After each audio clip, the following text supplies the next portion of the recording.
Good morning बच्चों। Class 4 part 5 तीन भाई।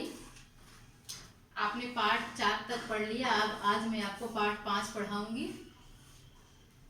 चलिए, बुक है तो निकाल लीजिए अपनी। पार्ट 5 का नाम है तीन भाई। इस पार्ट में तीन छोटे छोटे आपस में भाई होते हैं। वो हमेशा अपने आंगन में सुबह शाम आपस में तीनों एक दूसरे के साथ खेला करते थे और उनकी ड्रेस भी, पोशाक भी एक ही होती थी, एक जैसे कपड़े पहनते और तीनों के रंग रूप भी करीब करीब एक जैसा था। बस उनकी हाइट से, कद से पहचाना जा सकता है कि कौन छोटा है कौन बड़ा।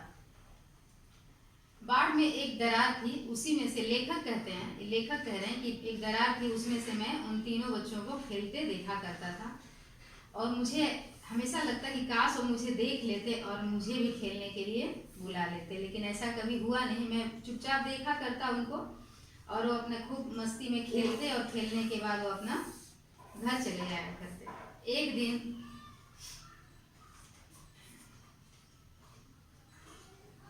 दिन वो तीनों अब आपस में आंख मिचौली खेलने लगते हैं।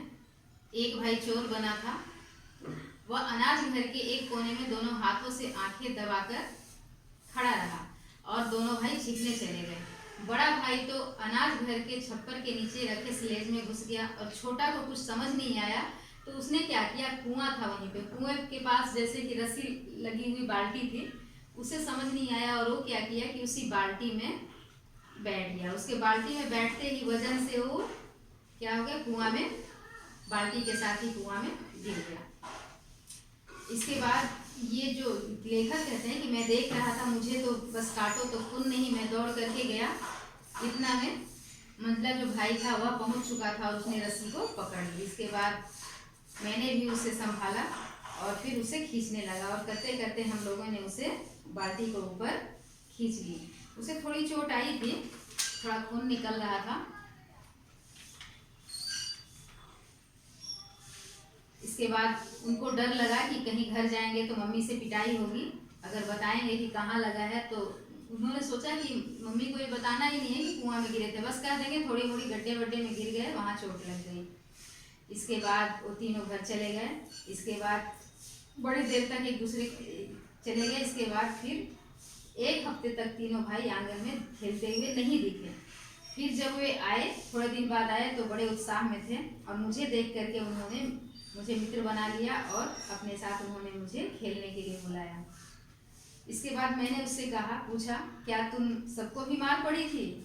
उन्होंने कहा बहुत अच्छी तरह। बड़े ने उत्तर दिया। मुझे आश्चर्य हुआ कि इन बच्चों को भी मेरी तरह मार पड़ती है। मुझे लगा यह तो अन्याय है।